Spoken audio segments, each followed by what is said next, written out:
یا علی مدد. Otherwise, Rai Abu Ali Missionary, wise number 388.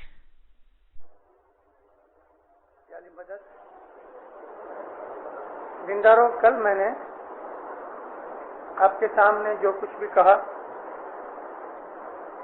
مجھے معلوم ہے کہ بہت سے بچے سمجھ نہیں سکے،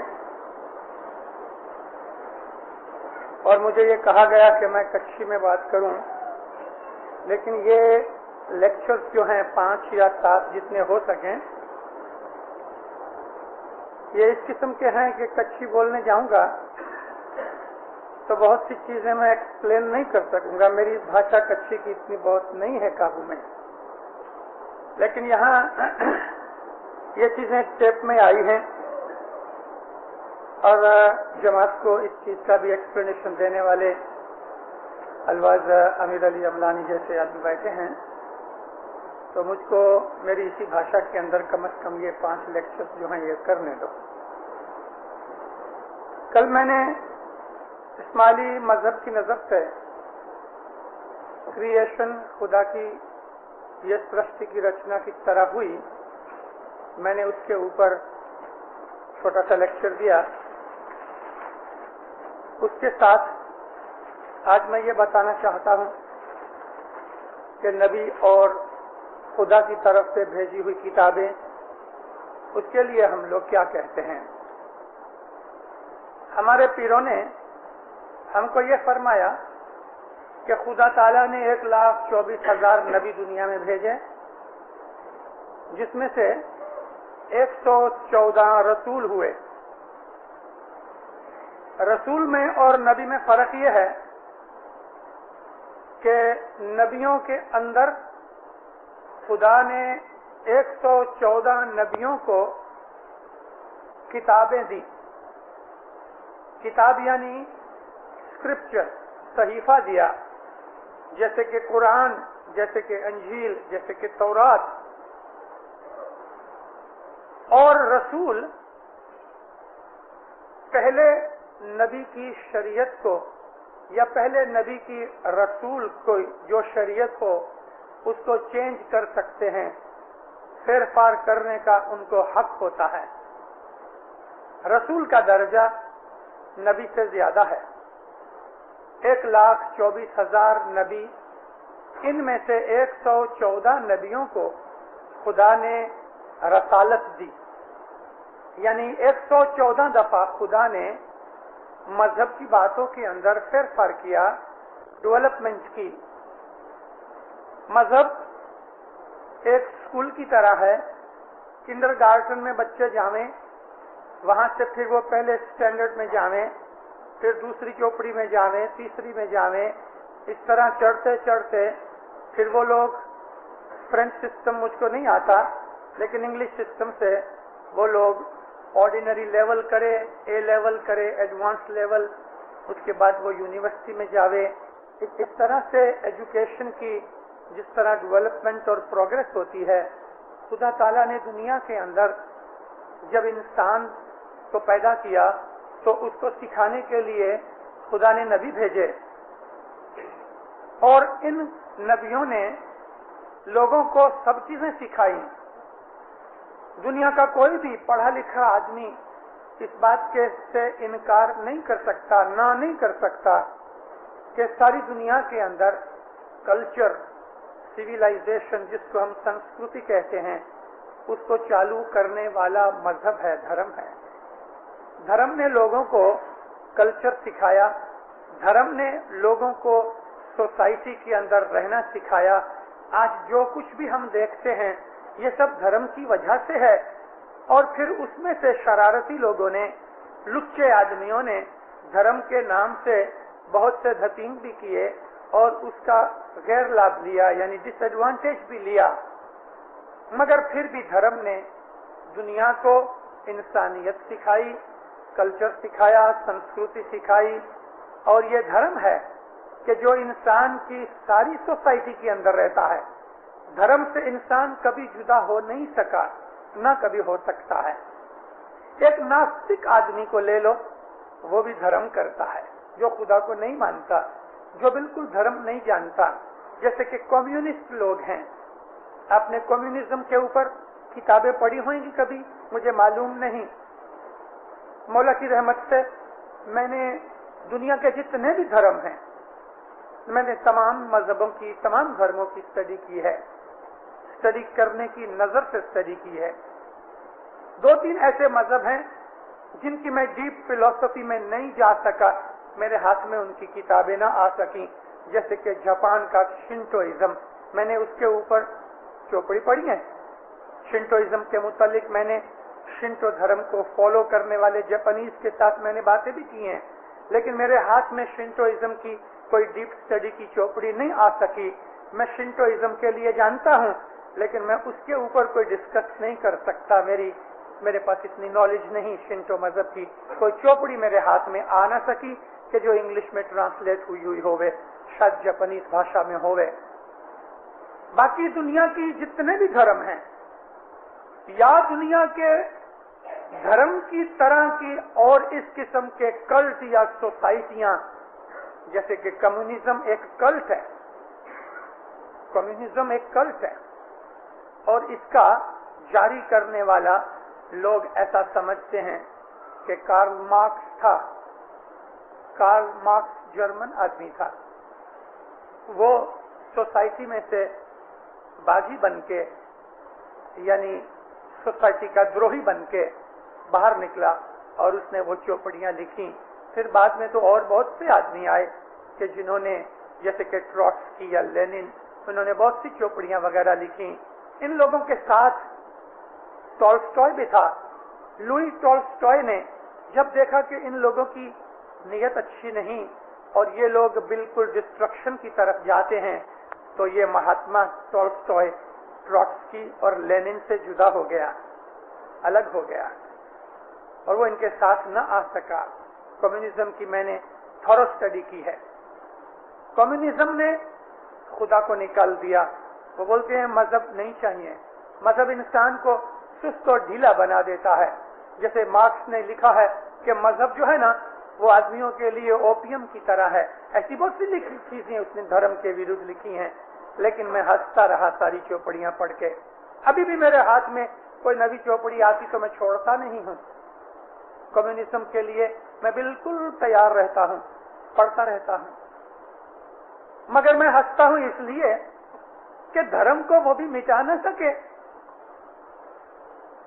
आज इस वक्त स्ट्रॉन्गेस्ट कम्युनिस्ट कंट्री कोई होवे तो चाइना है। रशिया 50 बरस की मेहनत के बाद ये फील करके कि हम कामयाब नहीं हो सके, सफलता नहीं पा सके, रशिया अभी कम्युनिज्म से हट रहा है और शायद नेक्स्ट 20-25 बरस के अंदर रशिया से कम्युनिज्म निकल जावे। कोई बड़ी चीज नहीं। लेकिन इस वक्त सबसे स्ट्रॉन्ग कंट्री कम्युनिज्म में है वो चाइना है और चाइना रहेगा। चाइना कम्युनिज्म में रहेगा। चाइना के अंदर से धर्म निकल रहा है। चाइना में 5.5 करोड़ मुसलमान हैं। आज भी चाइना के अंदर लगभग 15 से 20 करोड़ बुद्धिस्ट हैं। आज भी सारी चाइना की लगभग 75 करोड़ की बस्ती के अंदर 25 करोड़ कम्युनिस्ट नहीं है। अभी भी 1/3 कम्युनिस्ट नहीं है, लेकिन कम्युनिस्ट के हाथ के अंदर पावर है, इसके लिए चलता है। कम्युनिज्म धर्म का दुश्मन है, लेकिन धर्म के ऊपर चल रहा है, धर्म पे चलता है। हाँ, अच्छा, कम्युनिस्ट चाइना में जाके कोई आदमी चोरी करना चाहे, उनको पूछो कि तुम चोरी को अलाउ करते हो? कहेंगे सॉरी, कभी नहीं। हम फख्र से कहते हैं कि कम्युनिस्ट चाइना के अंदर चोरी नहीं होती। तो मैं हंसता हूं, ये धर्म है। चोरी न करो, किसने सिखाया? लेनिन ने? कार्ल मार्क्स ने सिखाया? मजहब ने सिखाया? लाखों साल से मजहब ने यह चीज बताई लोगों को, चोरी मत करो। अच्छा, झूठ बोलने की रजा है कम्युनिज्म में? नहीं, झूठ बोलने वाले को वो लोग बड़ी सजा देते हैं। वो ये समझते हैं कि हमने ये चीज इन्फोर्स की, झूठ ना बोलो तो ये तो मजहब की चीज है। मुझे बताओ, इंसान की कम्युनिटी के अंदर, सोसाइटी के अंदर कौन सी ऐसी अच्छी चीज है कि जो नवी होवे और धर्म ने नहीं कही होवे? कोई नहीं। भले वो खुदा की हस्ती को नहीं मानते, भले मंदिरों मस्जिदों के अंदर जाके इबादत नहीं करते, भले वो तस्बीहां नहीं करते, मगर धर्म के ऊपर जो धर्म ने उन लोगों को जीवन गुजारने के लिए मैनर्स और कल्चर की बातें सिखाई, वो सबसे पहले मानते हैं। दुनिया में से धर्म कभी नहीं निकल सकता, इंसान की सोसाइटी के अंदर से कभी नहीं निकल सकता। नास्तिक आदमी भी धर्म के ऊपर अमल करता है। यही तो धर्म की चीजें हैं। किसी का लेके हक उसको वापस दो, किसी का हक न खाओ, झूठ न बोलो, दगा फरेब न करो, चोरी न करो, और तुम्हारी जो कुछ भी आमदनी है उसके अंदर दूसरों का भी शेयर रखो, दान करो, चैरिटी करो, दूसरे को खिलाओ पिलाओ, मेहमानदारी करो। तुम्हारे घर में कोई शेल्टर लेने के लिए आवे तो उसको तुम रखो, उसकी मेहमानदारी करो, दूसरों के साथ अच्छी तरह से पोलाइटली बातचीत करो, दूसरों की सेवा करो। ये सारी की सारी चीजें कम्युनिज्म के अंदर हैं। और वो लोग रिवॉल्वर की अनी से या तलवार की अनी से एनफोर्स करते हैं, यानी जो इन चीजों के ऊपर अमल नहीं करते वो लोग सजा देते हैं। ये चीजें तो धर्म ने सिखाई।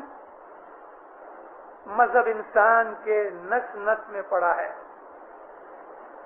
लेकिन जो आदमी इन चीजों के ऊपर अमल करता है और खुदा की हस्ती को मानता नहीं, उस आदमी को ये दुनिया के अंदर जिस तरह से कम्युनिस्ट भी अमल करते हैं, जैसे कि कल्चरल और मैनर्स की चीजें हैं, मगर खुदा की हस्ती को नहीं मानते, वो लोग नगूणे हैं, अनग्रेटफुल हैं।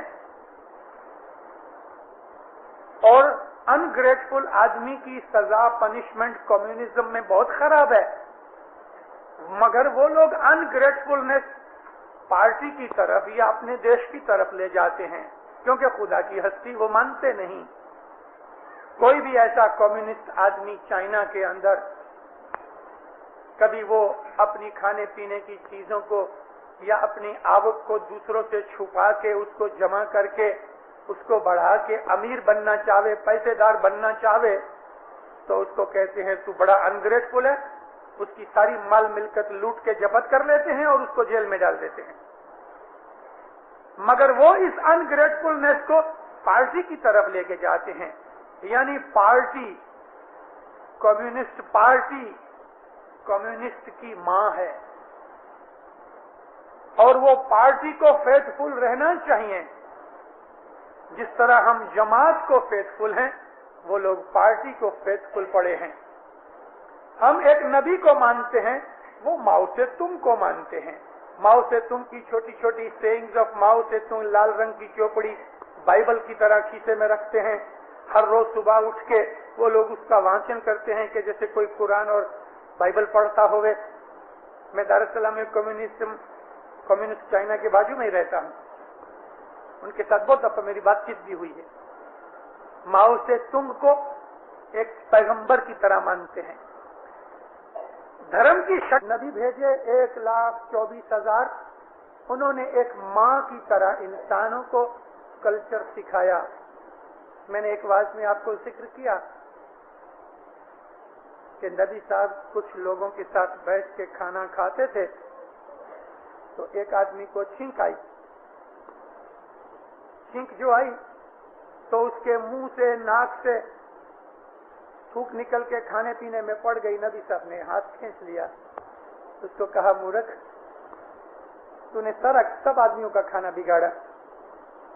ये कोई मैनर नहीं।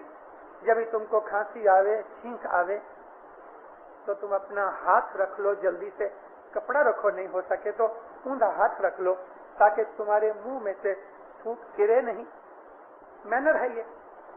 मैंने आपको ये भी बताया کہ ٹوٹے ہوئے باسن کے اندر کھانے کے لیے نبی نے منع کیا. یہ ایک مینر بھی ہے اور سائنس کی چیز بھی ہے. ایک دفعہ نبی صاحب جاتے تھے رات کے وقت, آگے آگے ایک آدمی ایک ٹارچ ہاتھ میں لے کے, ٹارچ کیا تھی, لکڑی کے اوپر کپڑا باندھا, اس کے اندر تیل ڈال کے اس کو جلا کے یہ لے کے جاتا تھا. ابھی بات یہ تھی کہ پانی برس چکا تھا تو کیچڑ ہو گیا تھا. اس آدمی نے لنگی باندھی تھی کھانگے کی طرح, اور ایک دم نیچے تلک, جیسا بہت دفعہ عورتیں ساڑی پہنے یا کوئی بہت لمبی فراک پہنے یا کوئی بہت لمبی پاٹلون پہنتے ہیں تو وہ زمین کے اندر جھاڑو فگیا بھی نکالتے جاتے ہیں, ایک دم زمین کو صاف کرتے جاتے ہیں. تو اس نے اس طرح سے باندھی ہوئی. تو نبی صاحب نے دیکھ کے اس کو کہا ٹھہر, تو اس کو اونچا کر. تو اس بیچارے نے تھوڑا اونچا کیا ادھر ادھر. آپ نے فرمایا نہیں اور اونچا کر. اس نے تھوڑا اور اونچا کیا. آپ نے کہا اتنا اونچا کر, ایک بالش جتنا تمہارا ہاتھ کھینچا جاوے اتنا. اس بیچارے نے اونچا کر دیا. نبی نے یہ مینر سکھایا, لیکن شریعتی لوگوں نے اس میں سے کیا نکالا. آج بھی جو جھونی ٹائپ کے ملا ہیں سنیوں کے اندر خاص طور پہ, وہ لمبی پاٹلون کو بہت خراب نظر سے دیکھتے ہیں.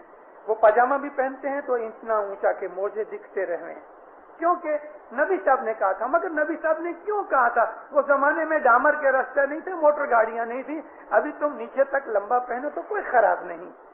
سینس نہیں سمجھی, اس کے اندر جو چیز سکھانے کی تھی وہ نہیں سمجھی, مگر انہوں نے لے لیا, اس کے ورڈ کو پکڑ لیا. نبی صاحب عمر بڑی ہو گئی, واز کرتے کرتے تھک جاویں تو دیوال کا ٹیکا لے کے تھوڑی دیر چپ رہیں, سانس ٹھیک ہو جاوے, کبھی کبھی بیٹھ جاویں. تو عمر بڑی ہو گئی نبی صاحب کی, تو زمین کے اوپر بیٹھ کے کھڑا ہونا گھٹنوں میں تکلیف ہوتی تھی. تو ایک کرسی کی طرح کا ممبر رکھ دیا, اسٹیپس بنائے 4-5, اور یہ ممبر بن گیا. اس کے اوپر نبی صاحب بیٹھ جاویں اور پھر کھڑے ہو جاویں اور ہاتھ میں لکڑی رکھیں. مطلب ٹیکا لینے کی بات تھی. کھڑے کھڑے تھک جاویں, ہاتھ میں لکڑی کا ٹیکا رکھتے تھے, اور جب ہی بولتے بولتے ہانف جاویں تو تھوڑی دیر بیٹھ جاتے تھے 2 منٹ کے لیے, پھر کھڑے ہو کے واز کرتے تھے. بات کیا تھی؟ عمر بڑی ہو گئی, کمزور ہو گئے, تو ایسا کرنے لگے. آج کسی مسجد میں جاؤ, 20 برس کا کوئی ملا ہوگا, جوان, ہٹا کٹا, اب کے ہاتھ میں بھی لکڑی ہے, کیونکہ نبی صاحب لکڑی رکھتے تھے. مگر نبی صاحب بڑھاپے کی کمزوری کے کارن سے, ویکنس کے کارن کے ضعیف ہو گئے تھے, اس کے لیے رکھتے تھے. مگر یہ تو ہٹا کٹا 20 برس کا جوان مولوی پھر بھی لکڑی ہاتھ میں ہے, اور واز کرتے کرتے آدھے بیچ میں بیٹھ جائے گا, کیونکہ نبی صاحب بھی بیٹھتے تھے. بھائی ان کو دم چڑھتا تھا اس لیے بیٹھتے تھے. تو لوگوں نے نبیوں کے پیچھے نبیوں کی سکھامن کی اسپرٹ نہ لی, لیکن آنکھ بند کر کے جو وہ کرتے تھے خود بھی کرنے لگے, سمجھے بغیر کہ کیوں کیا جاتا تھا. اس کارن سے ہر ایک نبی کے بعد, اس کی موت کے بعد, لوگوں نے جدے جدے جدے جدے مذہب بنا ڈالے. ایک نبی جب ہی گزر جاوے تو سچے لوگ جو تھے وہ نبی کے پیچھے آنے والے دوسرے نبی کو فالو کرتے تھے, جس طرح ہم امام کے پیچھے امام کو فالو کرتے ہیں. مگر بہت سے لوگ اپنے یا تو مرضی سے یا کوئی بڑائی کے کارن سے یا اس کے اندر ان کا کوئی سوارتھ ہوئے, اس نظر سے وہ الگ الگ ہو جاتے تھے. اور ہر ایک نبی کی وفات کے پیچھے, موت کے پیچھے لوگوں میں گروپ پڑ گئے, ان کی امت جدا جدا ہو گئی. اس طرح دنیا میں ہزاروں مذہب ہو گئے, لیکن سچ پوچھو تو سب نبیوں کا ایک ہی مذہب تھا. ہر ایک نبی کو خدا نے جو مذہب دیا, یہ تمام کے تمام نبی ایک ہی یونیورسٹی کے پروفیسر ہیں, ڈپارٹمنٹس بھلے جدا ہوئے. آدم علیہ السلام سے لے کے یہ نبی آئے, ان میں سے 114 رسول ہوئے اور 114 دنیا کے اندر خدا کی بھیجی ہوئی کتابیں آئیں. ہم لوگ چھوٹی عمر سے سنتے آئے کہ بھئی 4 کتابیں ہیں مشنری صاحب, یہ آپ نے 114 کہاں سے بنا ڈالی؟ سچ بات ہے. میں آپ کو جو چیزیں بتا رہا ہوں, آپ 200-400 چوپڑیاں پڑھو گے, آپ کو وہ چیزیں نہیں ملیں گی جو میں آپ کو بتا رہا ہوں. 40 برس کی میری اسٹڈی کے بعد آپ کو یہ سب چیزیں مل رہی ہیں. آدم علیہ السلام کے اوپر خدا نے کوئی بھی چوپڑی نہیں دی, آدم کو کوئی چوپڑی نہیں دی, لیکن زبان کا علم دیا. پھر بھی ہم آدم علیہ السلام کو سب سے پہلا نبی مانتے ہیں, کیونکہ اللہ نے ان کو نور بخشا, اور ہم آدم کو امام بھی مانتے ہیں کیونکہ ان کو فرشتوں نے سجدہ کیا. فرشتوں نے سجدہ کیا. یہ بھلا فرشتے اور آدم کے سجدے کی جو فلسفی ہے وہ کیا بات ہے؟ کیا بات ہے؟ میں آج آپ کو اس کی بھی بات بتاؤں. جیسے گئی کل کے میرا سارا لیکچر سب آدمی نہیں سمجھ سکے, آج کا بھی لیکچر شاید سب آدمی نہیں سمجھ سکے یا کمپلیٹ نہیں سمجھ سکے, لیکن میں ابھی کھڑا ہوا ہوں کہ میں آپ کو اپنے مذہب کا ایسنس بتاؤں. پھر جب آپ اسٹڈی کرو گے تو آپ بہت سی چیزیں سمجھ بھی جاؤ گے. خدا نے آدم کو بنایا, آدم کو بنایا, اس کے بعد آدم کو علم سکھایا. یہ جب علم سکھایا تو اس کے پہلے اللہ کا اور فرشتوں کا آپس میں ڈائیلاگ چلتا ہے. اللہ اور فرشتوں کے بیچ میں گفتگو ہوئی. اللہ نے فرشتوں کو کہا کہ میں دنیا کے اوپر اپنا ایک خلیفہ, اسسٹنٹ وائس روئے میں بنانے والا ہوں. تو فرشتوں نے کہا, یہ ڈائیلاگ قرآن میں ہے, فرشتوں نے کہا, عرض کی, اے مولا کیا ہم تیری فرمان برداری نہیں کرتے کہ تو ہم کو چھوڑ کر زمین کے اوپر اپنا ایک وائسرو بنانا چاہتا ہے؟ کیا ہمارے اندر کوئی خامی ہے, ہماری کوئی بھول ہے؟ کہا نہیں, ایسا نہیں ہے, مگر میں جو جانتا ہوں وہ تم نہیں جانتے. یعنی میں تو ایک کھیل بنانے والا ہوں, تم وہ کھیل کو نہیں سمجھتے. تو انہوں نے کہا آمین. اللہ نے کہا اچھا بتاؤ. تو آدم کو بلایا اور فرشتوں کو پوچھا, بتاؤ تو بھلا یہ جو کچھ تم دیکھ رہے ہو ان کے نام کیا ہیں؟ مثال کے طور پہ سورج, چاند, ستارے, یا ان کا کام کیا ہے, فنکشن کیا ہے؟ فرشتوں کو پوچھا بتاؤ یہ سب کیوں ہوا, یہ سرشٹی کیا ہے؟ تو بیچارے چپ ہو گئے. انہوں نے بولا اے خدایا تو نے ہم کو یہ سکھایا نہیں, اس کے لیے ہم نہیں جانتے. آدم کو کہا اچھا تو بتا تو یہ سب کیا چیزیں ہیں؟ تو آدم کو تو سکھایا ہوا تھا, علم دیا تھا, نور دیا تھا اپنا. آدم کو علم کا پتہ تھا. اس نے کہا کہ یا اللہ یا مولا یہ فلانی چیز ہے, یہ فلانی چیز ہے, یہ ہے, یہ ہے. فرشتوں کی طرف دیکھ کے اللہ نے کہا سنا, یہ جانتا ہے اور تم نہیں جانتے, ابھی اس کو سجدہ کرو. تو سب لوگوں نے سجدہ کیا, لیکن ایک کھڑا رہا. کیوں تو نے سجدہ نہیں کیا؟ کہتا ہے کہ تو نے اس کو تو مٹی میں سے بنایا. مٹی ہلکی چیز ہے, ہلکی یعنی نیچی چیز ہے. میں آگ میں سے بنا ہوں. یہ جو فرشتہ تھا کہ جس نے خدا کی نافرمانی کی, اس کا نام تھا عزازیل, اور یہ جن کا بیٹا تھا, آگ میں سے نکلا ہوا. جس طرح پانی کی مخلوقات ہے جیسے کہ مچھلی وغیرہ, اور جس طرح مٹی کی مخلوقات ہے جیسے کہ جانور اور انسان, اس طرح آگ میں سے خدا نے جنات بنائے ہیں. اور اسی طرح سے خدا نے نور میں سے فرشتے بنائے ہیں. اور ہوا کے اندر سے جنتو بنائے ہیں جن کو ہم جرمز اور بیکٹیریا کہتے ہیں. ہم کو آنکھوں سے دکھتے نہیں. یہ جرمز اور بیکٹیریا ہوا میں سے بنے. خدا نے ہر ایک سبسٹنس میں سے مخلوقات بنائی.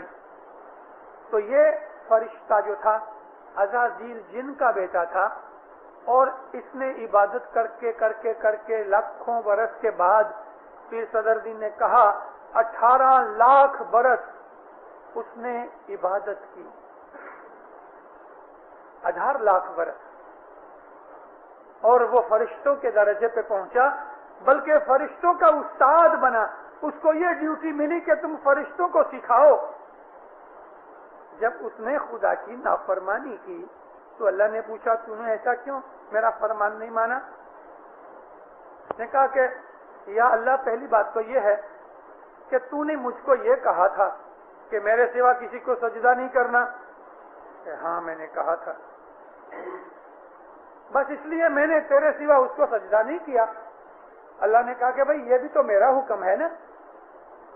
کہ ہاں تیرا حکم ضرور ہے مگر یہ مٹی میں سے نکلا ہے, میں آگ میں سے ہوں, میں اونچا ہوں, یہ نیچا ہے. اللہ نے فرمایا اونچ نیچ کی بات نہیں, بات تو یہ ہے کہ یہ میرا حکم ہے. تو اس نے کہا, اس کو ایکچولی حسد ہوا. عزازیل کے پاس علم بہت تھا, اب علم اس کے پاس جب آیا تو اس کو حسد ہوا اور حسد کی وجہ سے اس نے یہ بہانہ بنایا کہ یا اللہ تیرے سوا میں کسی کو سجدہ نہیں کروں گا. جب اس نے ضد کی تو خدا تعالیٰ نے اس کی عبادت جلا ڈالی. کہا کہ تو نے نافرمانی کی, میرا دروہی بنا, میرا دشمن بنا, میرا سامنا کیا تو نے, اس لیے تمہاری عبادت ختم, ران دی گئی. تم آج سے شیطان, جاؤ بھاگ جاؤ یہاں سے. اس کو نکال دیا. یہ سٹوری لگ بھگ اونچی نیچے شبدوں کے ساتھ سب مذہب والے مانتے ہیں کہ شیطان ہے, فرشتے ہیں اور جنات بھی ہیں, آدم بھی ہے. یہ سجدہ کرنے کی سٹوری کرسچنوں میں نہیں, مگر اسلام نے اس طرح کی سٹوری قرآن پاک میں فرمائی ہے. فرشتوں کی مخلوقات ہے. تمام فرشتوں نے آدم کو جب خدا نے اپنا نور دیا تو سب فرشتوں نے اس کو سجدہ کیا. کیا مطلب اس کا فلسفی کیا ہے کہ خدا کی جتنی بھی سرشٹی اور کریشن ہے, سجدہ کا مطلب ہوتا ہے آدھین ہونا, اپنے آپ کو دے دینا, سبمٹ کرنا. تو جب فرشتوں نے نبی آدم کے سامنے سجدہ کیا, اس نور کے کارن سے سجدہ کیا, اس علم کے کارن سے سجدہ کیا, اس بڑائی کے کارن سے سجدہ کیا کہ جو اس کو بخشی گئی. اس لیے سب فرشتے, ساری سرشٹی, ساری خدائی میں جتنی بھی نیچرل فورسز ہیں, فرشتے یعنی نیچرل فورسز, ہوا, پانی, آگ اور اس قسم کی اور تمام شکتیاں جس کو ہم فورسز آف نیچر کہتے ہیں, اس کا نام فرشتے ہیں. یعنی تمام نیچرل شکتیاں اس نور کے سامنے سجدہ کرتی ہیں. یہ امامت کا نور ہے. اس لیے ہم اپنی دعا میں پڑھتے ہیں وَكُلُّ شَيْءٍ, ہر ایک شے, عربی زبان میں شے کہتے ہیں وستو کو, اور ورڈ جو کل آ گیا اس کے اندر پاسٹ, پریزنٹ, فیوچر سب آ گیا. یعنی وہ چیزیں کہ جو بھوت کاળ میں ہو گئی, وہ چیزیں جو بھی ورتمان کاળ میں ہیں, اور وہ چیزیں کہ جو ہمارے سامنے ہیں اور سامنے نہیں, اور آنے والی تمام شکتیاں چیزیں, اس کو کہا گیا وَكُلُّ شَيْءٍ, ہر ایک چیز احصینہ فی امام مبین, حضر امام کے اندر یہ تمام چیزیں گھیرائی گئی ہیں. अहसैनहु का मतलब किसी चीज को ऐसा पकड़ के घेरा डाल दिया जावे, चारों तरफ से उसको पकड़ लिया जावे, एनसर्कल कर लिया जावे, इसको अरबी में कहते हैं अहसैनहु, हिसार कर लेना, चारों तरफ से उसको बांध लेना। हर एक चीज, जितने भी वस्तुएं आज तक पैदा हुई या होंगी, वो सब की सब हाजिर इमाम के हाथों से या उसके अंदर बांधी हुई हैं। मतलब उसका मतलब सेंस ये है कि तमाम चीजों का कंट्रोल हाजिर इमाम के पास है, तमाम चीजों का इल्म हाजिर इमाम के अंदर है। ये आयत बहुत काम की है। वकुल्लु शैइन अहसैनहु फी इमाम मुबीन, सूरह यासीन की आयत है ये चीज नबी आदम को जब इमामत मिली, उस वक्त फरिश्तों को हुक्म हुआ सजदा करो। तो फरिश्तों का मतलब नेचर की ताकतें, नेचुरल फोर्सेस, कुदरत की शक्तियां जितनी हैं, वो सब की सब आदम के सामने झुक गईं, यानी अधीन हो गईं। वहां से इमामत और नबूवत साथ साथ चली इंसानियत के अंदर, वगरना इमामत का नूर उसके पहले भी था। मैं कल आपको बोल गया कि मच्छ, कच्छ, वरा, नरसिंह, वामन, परशुराम, राम, कृष्ण, बुद्ध और अली, ये जो 10 स्टेजेस हैं इंसान की एवोल्यूशन के अंदर, इसके अंदर 10 मौला के वो टॉप ग्रेड के स्टेज के अवतार हुए। इस अवतार को एक व्यक्ति के हिसाब से भी हम मानते हैं, जैसा कि मौला अली, लेकिन आज हाजिर इमाम भी मौला अली है, मौलाना सुल्तान मोहम्मद शाह भी मौला अली थे, जितने इमाम थे सबके सब मौला अली थे। इसी तरह राम, मौलाना राम जो थे वो एक व्यक्ति भी थे, मगर मौलाना राम से लेके मौलाना कृष्ण तलक जितने भी इमाम या पात्र हुए वो सबके सब मौलाना राम थे। तो ये स्टेजेस हैं एवोल्यूशन के। 1,24,000 नबी जो दुनिया में आए, हर एक नबी के साथ इमामत का नूर था। कभी कभी ऐसा हुआ कि एक ही नबी में इमामत का नूर भी था, नबूवत का नूर भी था, और कभी कभी ऐसा हुआ कि एक नबी जुदा था और इमामत का नूर जुदा था। ऐसा भी हुआ, जैसे कि हमारे इमामों के अंदर भी हुआ। लेकिन इमामत का नूर उस जमाने से हमेशा से चला आया। नबी आदम से नबूवत चली और 1,24,000 नबी बने। तो नबी आदम से लेके जब भी हजरत मूसा आए, मूसा और हजरत आदम के बीच में हजारों साल निकल गए। हमारे पास उसका कोई टाइम टेबल नहीं है, किधर भी मिलता नहीं, मगर फिर सदरुद्दीन ने उसका टाइम टेबल हमको बताया। मैंने दुनिया की बहुत सी किताबें देखी कि पीर सदरुद्दीन के साथ मिलता कोई टाइम टेबल मिले किधर से, मुझे किधर से नहीं मिला। शायद होवे तो मेरे हाथ में नहीं आया, क्योंकि कुछ मेरे पास सब इल्म नहीं। जितना मैं हासिल कर सका, मुझको कहीं भी वो टाइम टेबल न मिला। पीर सदरुद्दीन का कभी मैं हिसाब लेने जाऊं तो आदम अलैहिस्सलाम से लेके, यानी नबी आदम जो पहले नबी हुए, वो नबी जिसको हम आदम नबी कहते हैं, अबुल बशर नहीं, पहला इंसान नहीं, क्योंकि उसके पास इमामत का नूर था। नबुवत तो उसके बहुत बाद जाहिर हुई।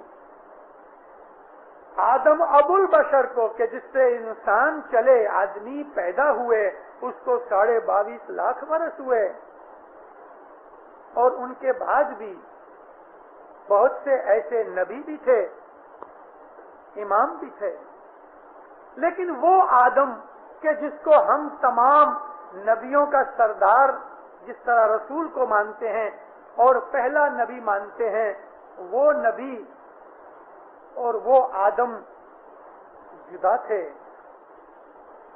और ये आदम के जिसको लगभग 7,000 बरस हुए हैं, जो शीश नबी के बाप थे, ये आदम जुदा हैं। खुद कुरान पाक के अंदर स्टडी करने से भी हमको 3-4 आदमों का पता लगता है। जब ये रिसर्च की जाती है तो इंसान को नवी नवी चीजें मिलती हैं, जैसा कि मेराज। हम लोग आज तक ऐसा ही मानते चले आते हैं कि नबी साहब एक दफा मेराज पे गए, لیکن قرآن پڑھتے ہیں تو ہمیں معلوم ہوتا ہے کہ 3 دفعہ نبی محمد کو معراج ہوئی. یہ ریسرچ کی چیزیں ہیں جو عام لوگوں کے ہاتھ میں نہیں آتی. اس طرح سے آدم بھی کوئی ایک نہیں رہے، اور شیش نبی کے جو باپ آدم تھے، قرآن نے کہیں بھی اس چیز کا ذکر نہیں کیا کہ یہ پہلے آدم تھے یا یہ پہلے نبی تھے، کچھ ذکر نہیں. اور پھر صدر دین کی جو فلسفی یا تھیوری یا پھر صدر دین کا جو ٹائم ٹیبل ہے وہ بالکل ٹھیک ہے. 9واں اوتار جس کو ہم بدھ اوتار کہتے ہیں، گوتم بدھ نہیں، گوتم بدھ کو 2500 برس ہوئے ہیں، 2500، جس کو بدھسٹ لوگ مانتے ہیں اس کو بھی ہم نبی قبول کرتے ہیں. لیکن بدھ اوتار 9واں بدھ اوتار کو 7000 برس ہوئے ہیں. بدھ نا شیش، یہ بدھ آدم تھے، شیش کے باپ، اور ان کے پاس نبوت تھی لیکن وہ پہلے نبی نہیں تھے. وہ پہلے نبی نہیں تھے اور شیش نبی دوسرے نبی نہیں تھے. اس کے پہلے بہت سے آدم ہو چکے. وہ ابو البشر کہ جس سے انسان چلا، اس کے بعد جب ایک اور آدم پیدا ہوا جس کو نور دیا گیا امامت کا، وہ آدم پہلے آدم تھے. ان کے پاس پہلے نبوت تھی اور اس کے بعد ان کو امامت ملی. جیسے ابراہیم نبی کے پاس پہلے نبوت بھی تھی، بعد میں ان کو امامت ملی.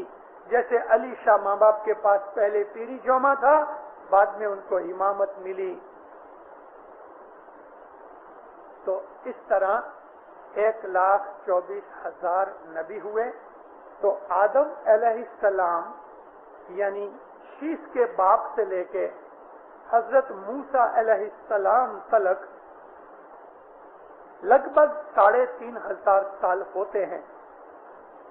یہ 3,500 برس کے اندر 70 جتنے خدا کی طرف سے کتابیں اتری، اور وہ سب کی سب کتابوں کو حضرت موسیٰ کو جو تورات دی، اس کے اندر خدا نے مکس کر کے ایک چوپڑی بنا دی.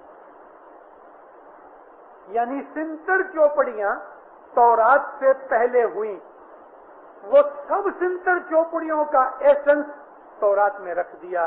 جو کچھ 70 چوپڑیوں میں تھا خدا کی کتابوں میں، وہ سب کچھ تورات میں آ گیا. تو تورات پہلی کمپلیٹ چوپڑی ہوئی. تورات کے بعد زبور جو حضرت سلیمان نبی کو ملی، داؤد نبی کو ملی. داؤد نبی سلیمان نبی کے باپ تھے.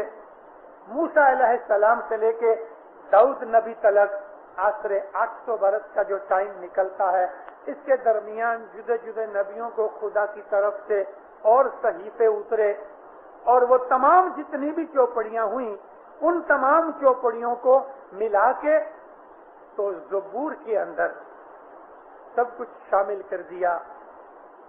تو بڑی کتاب پہلی جس کے اندر اس کے پہلی چوپڑیوں کا ایسنس تھا تورات.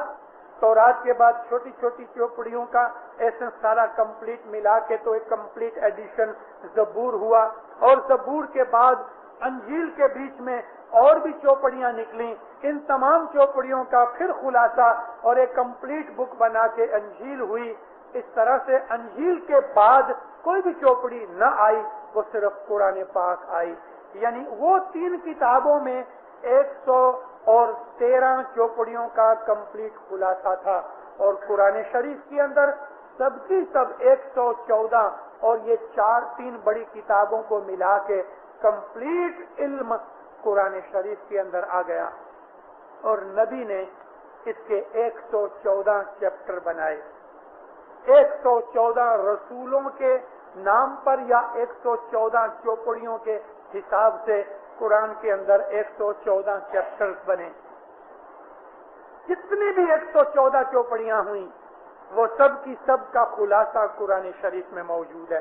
تورات کا ذکر بھی ہے، زبور کا بھی ہے، انجیل کا بھی ہے، اس کے پہلے صحیفوں کا بھی ذکر ہے، اور اللہ تعالیٰ نے اس چیز کا بھی خلاصہ دیا ہے. تو یہ کمپلیٹ کتاب ہو گئی. مگر ہم کو 4 بڑی چوپڑیوں کے نام یاد ہیں. تورات جس کو تورا بھی کہتے ہیں، یہ اولڈ ٹیسٹامنٹ ہے بائبل کا. ज़बूर जो दाऊद नबी के ऊपर उतरी, अंजील जो जीसस के ऊपर उतरी, और कुरान जो मोहम्मद के ऊपर उतरा। ये 4 किताबें 7000 बरस के अंदर आईं। लेकिन पीर सदरुद्दीन ने कहा कि सिर्फ यही नहीं, मगर इसके पहले तो 4 वेद भी हो गए हैं, और हर एक 2 वेद के दरमियान भी छोटी छोटी चौपड़ियां उतरती आईं। वो 4 वेद अलग हैं, ये 4 किताबें अलग हैं। ये मॉडर्न जमाने की हैं, जो आज के कलयुग के अंदर शामिल होती हैं। पहले 3 युग की बात निकल गई। पीर सदरुद्दीन ने जो रिसर्च की, या पीर सदरुद्दीन ने जो अपनी इंस्पिरेशन और नूरानी ताकत से जो ज्ञान हमको दिया, मैं कहता हूँ वो अमेजिंग है, वंडरफुल है। दुनिया अभी तक इस धर्रे के ऊपर नहीं पहुंच सकी कि हमारे पीरों की कंप्लीट फिलॉसफी को समझ सकें, मगर नक्शल के अंदर आज मैं आपको ये चीजें दे रहा हूँ। 2, 4, 5 बरस के बाद कभी ये टेप वापस बजाओगे तो आपको नवी नवी चीजें जो दुनिया में ये 2, 5, 10 बरस में हो चुकी होंगी, आपको ख्याल आएंगे कि हाँ, हमारे पीरों ने ये कुछ फरमाया हुआ है। इन तमाम नबियों के साथ इमामत का नूर था। छेले नबी मोहम्मद मुस्तफा रसूलुल्लाह सल्लल्लाहु अलैहि वसल्लम हुए और नबूवत बंद हो गई। नबूवत बंद हो गई, लेकिन हम इस्माइली लोग कहते हैं कि नबूवत का जो एक्शन था, या नबूवत जो फ्रंट में थी, वो बैकग्राउंड में चली गई। नबूवत मिट नहीं गई। अगर नबूवत मिट जावे तो ये दुनिया कैसे चले? आज की दुनिया के अंदर तो नबी की बड़ी जरूरत है, और हम ये भी कहते हैं कि नबी मोहम्मद छेले नबी थे, उसके बाद कयामत तक कोई नबी नहीं आएगा। मगर हम ये भी मानते हैं कि हमारे पीरों के अंदर, जैसे कि पीर सदगुर नूर या पीर शम्स हैं, या पीर सदरुद्दीन हैं, या पीर हसन कबीरुद्दीन हैं, जो पुठियों के पीर हैं, इसी के अंदर नबूवत का नूर है। ये नबूवत का नूर है, मगर नबी नहीं। क्यों भला? ऐसा क्यों हुआ? और उसके बाद इमामत चली, और इमामत का नूर उसके पहले भी था। पहले जमाने में क्या था? आदम से लेके नबी मोहम्मद तक नबी फ्रंट में रहता था, और इमामत का नूर बैकग्राउंड में पीछे रहता था। अभी नबूवत बैकग्राउंड में चली गई, इमामत फ्रंट में आ गई। ये उलट पलट क्यों हुआ? जब दुनिया के अंदर इंसान पैदा हुआ, शुरू में उसको कुछ आता नहीं था। सुन्नी मजहब की किताबों में ऐसा लिखा है कि जब आदम अलैहिस्सलाम जन्नत में से निकल के दुनिया में आए, तो एक फरिश्ते ने आके उनको खेती करना सिखाया कि खेतर करो और इस तरह से अनाज पैदा करो। जब ये हाबिल काबिल की लड़ाई हो गई और भाई ने भाई को मार डाला, तो उसको क्या करना पता नहीं, उसकी लाश लेके घूमता रहा। तो उसने देखा, ये सुन्नी मजहब की किताबों में लिखा है, तससुल अंबिया में है, एक कागड़ा आया, कौवा एक मरे हुए कौवे को लेके आया। तो ये उसको देखता रहा। उसने खड्डा खोदा और कौवे को उसके अंदर डाल के मिट्टी डाल दी। तो इसको भी ये समझ आई, इसने भी घड़ा खोद के, खड्डा खोद के भाई की लाश को अंदर डाल के कब्र बना दी। ये सब दंत कथा है। हम इन बातों को नहीं मानते। ऐसी और भी कई बातें हैं इल्म के अंदर। हमारे मजहब में कहीं भी इस चीज का जिक्र नहीं किया गया, कहीं नहीं। जैसे कि मेराज के अंदर भी एक जिक्र आता है कि नबी साहब मेराज को गए, जब जाते थे तो रास्ते में एक सिंह मिला। सिंह ने रास्ता रोक लिया। तो क्या आसमानों का रास्ता इतना तंग है कि सिर्फ एक ही घोड़ा निकले? सिंह को रोक लिया। और गजब तो यह है कि ऐसी बातें हमारी नूर मुबीन में भी लिखी हुई है, मगर हमारे पीरों की कोई किताब में ये चीज नहीं। बहुत सी चीजें गैरों की हमारे मजहब में दाखिल हो गई। लोग मान्यता करके ले आते हैं सोचे समझे बगैर नवी चीजें डाल देते हैं। मजहब को प्योर रखना चाहिए। नबी साहब जिब्रील को पूछते हैं मैं क्या करूं, यानी नबी साहब को पता नहीं था, जिब्रील को बहुत पता था। हालांकि नबी साहब कहते हैं कि जिब्रील मेरे नूर के पीछे पैदा हुआ, और यहाँ हम कहते हैं कि नबी साहब को मालूम नहीं था। जिब्रील ने कहा कोई चीज दो इसको। अभी नबी साहब ने क्या दिया, अपने हाथ में से वीटी निकाल के फेंक दी और वो सिंह वीटी लेके चला गया। सिंह मांस खावे के वीटी खावे, चलो फिर भी लेके चला गया। पर्दे में खुदा ताला ने उनके साथ बातचीत की। खाने का वक्त हुआ तो थाला आया, ट्रे भरी हुई फ्रूट की, खाने पीने की। तो नबी साहब कहते हैं या अल्लाह मैंने कभी अकेला नहीं खाया। हालांकि हदीसों में बहुत सी ऐसी बातें हैं कि नबी साहब ने अकेला खाया, चलो फिर मान लो। तो पर्दे में से हाथ निकला। खुदा कोई ऐसी औरत थी कि बुर्का पहन के बैठी है और सामने आना नहीं चाहती, चलो फिर भी एक हाथ निकला। तो नबी साहब देखते हैं ये वीटी जो मैंने सिंह को दी थी वो तो इसकी अंगूठी में है। ये इस नाशरियों की बनाई हुई चीजें इल्म के अंदर आ गई। ये जाहिर करना चाहते हैं कि वो सिंह खुदा था, उन्होंने अल्लाह को सिंह बनाया।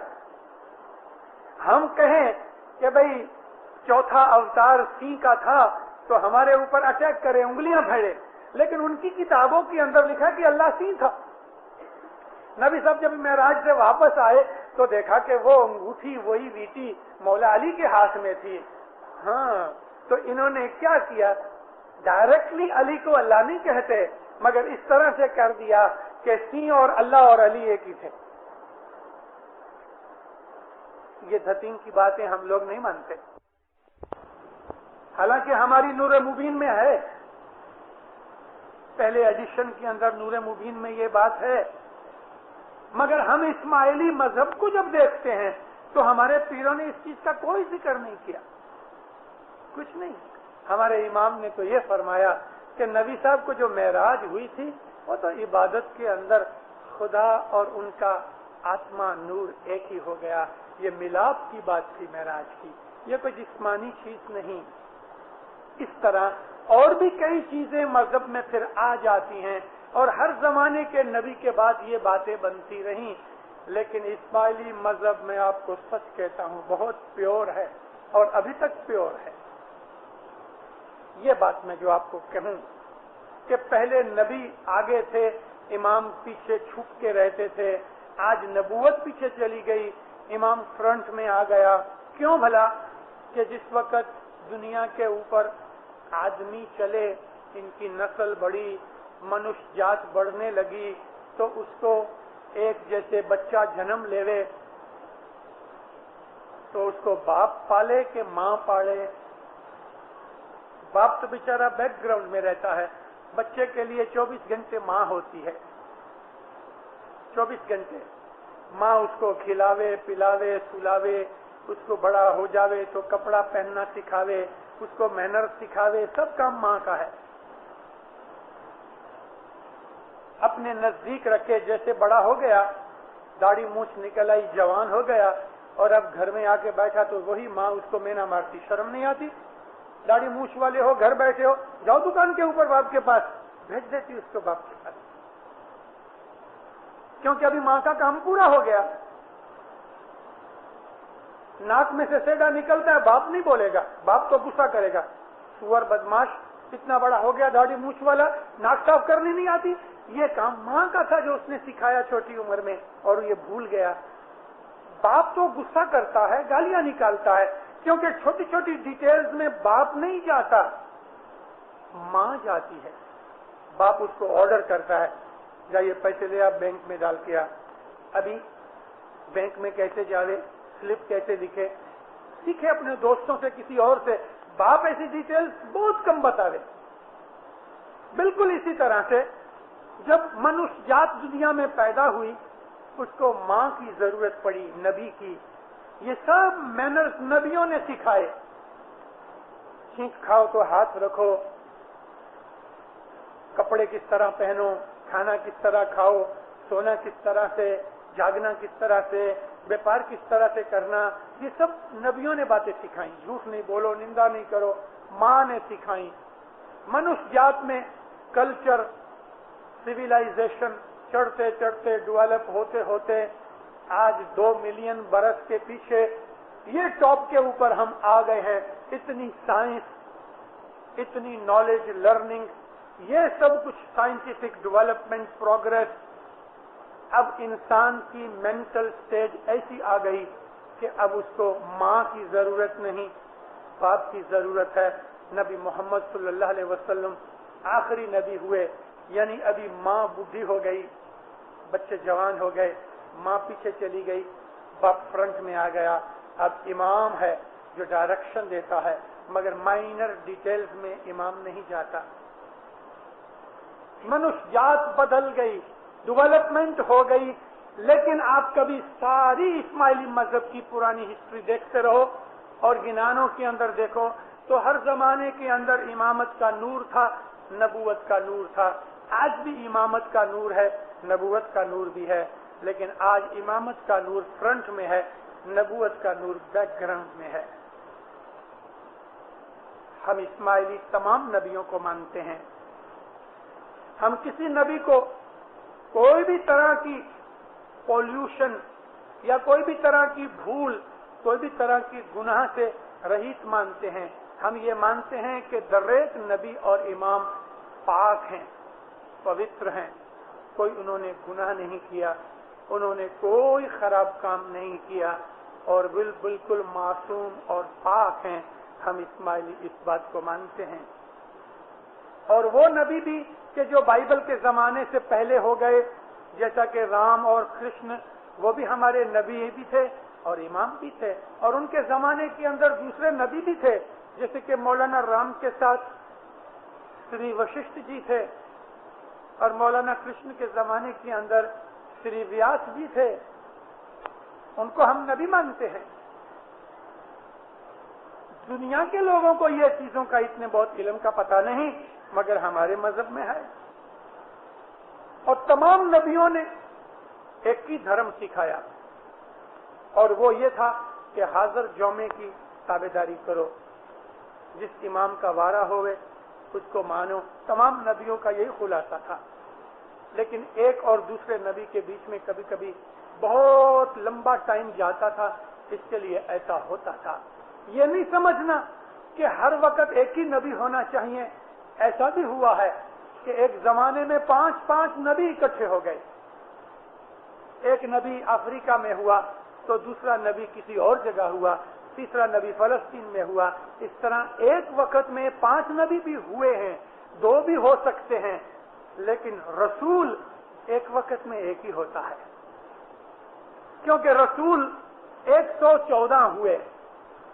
1,24,000 नबियों में सिर्फ 114 रसूल हुए, जिन्होंने डेवलपमेंट के कारण से धर्म में, शरीयत में फेरफार किया और उन्होंने नबी शरीयत दी।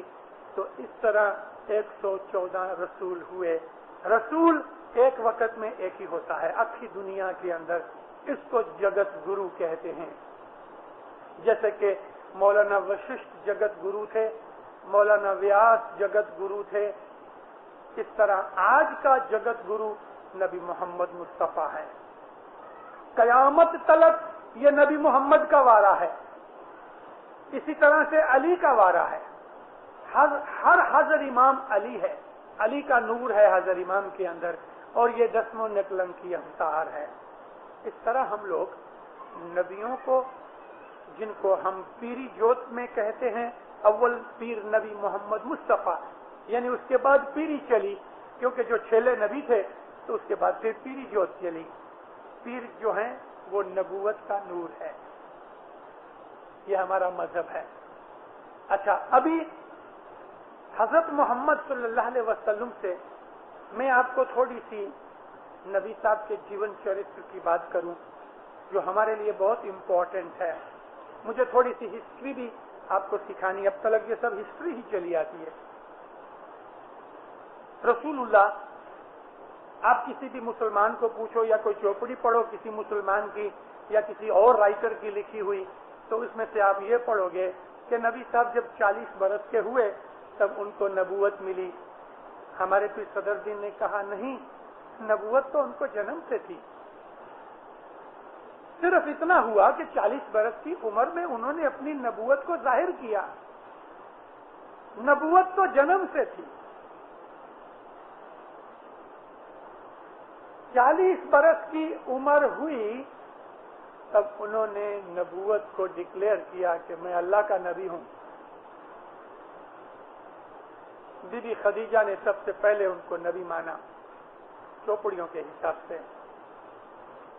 پھر چوپڑیوں میں یہ لکھا ہے کہ مولا علی دوسرے نمبر میں تھے جنہوں نے نبی کی نبوت قبول کی، مردوں میں پہلے مگر نمبر میں سیکنڈ، کیونکہ پہلے بی بی خدیجہ نے ان کو نبی مانا۔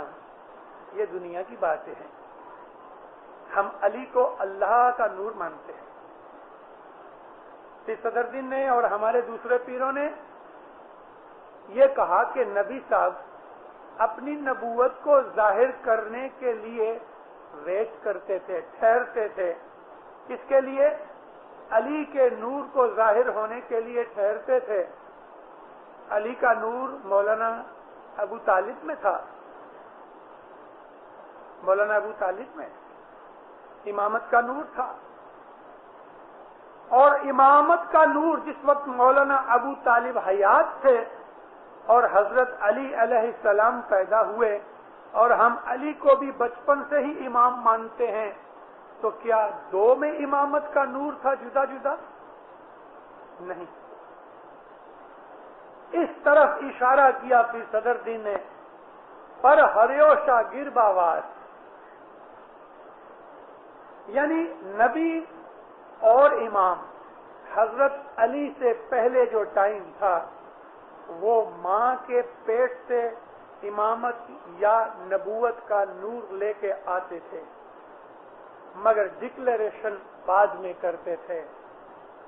علی علیہ السلام سے یہ طریقہ خلاص ہو گیا اور ابھی اپوائنٹمنٹ کا طریقہ نکلا، جیسے کہ مولانا حاضر امام 19 برس کی عمر تلک امام نہیں تھے، 36 کے اندر مولا کا جنم ہے، 21 برس کی عمر ہوئی۔ مولانا حاضر امام کا جنم 1936 کا ہے، دسمبر کا، اور 57 کی جولائی یعنی 20 برس اور 7 مہینے تلک مولانا حاضر امام کے پاس امامت نہیں تھی۔ امامت کا جو نور تھا وہ سلطان محمد شاہ کے پاس تھا، مگر جو امام بننے والا ہے اس کا آتما بھی بہت اونچ ککشا کا آتما ہے۔ شہزادہ کریم امام بننے سے پہلے ان کے اندر جو آتما تھا وہ کوئی چھوٹا موٹا آتما نہیں تھا، ایسے کوئی نیچ کلاس کے آتما کو امامت کا نور تو نہیں سونپا جاتا نا۔ آخری دنیا کے اندر جتنے بھی انسان تھے ان سب میں سے مولانا حاضر امام بننے سے پہلے بھی ٹاپ کلاس کے نمبر 1 آتما تھے، کیونکہ امامت ہے وہ اللہ ہے، اور سلطان محمد شاہ کا آتما اور اللہ کا نور یعنی یونیورسل سول وہ ایک ہی ہو چکے تھے، وہ ایک ہو چکے تھے، مکس ہو چکے تھے۔ اس کے لیے مولانا سلطان محمد شاہ کے اندر آتما سیپریٹ تھا اور امامت کا نور سیپریٹ تھا، نہیں، یہ ایک ہی چیز ہے۔ مولانا حاضر امام اس وقت آخری دنیا میں سب سے اونچے کلاس کا آتما تھا، نمبر 1۔ جب سلطان محمد شاہ کی باڈی پیرش ہوئی، یہ امامت کا نور حاضر امام کو ملا، تو حاضر امام کا آتما اور وہ امامت کا نور ایک ہو گئے، ایک ہو گئے۔ یہی اللہ ہے، اسی کو ہم خدا کہتے ہیں۔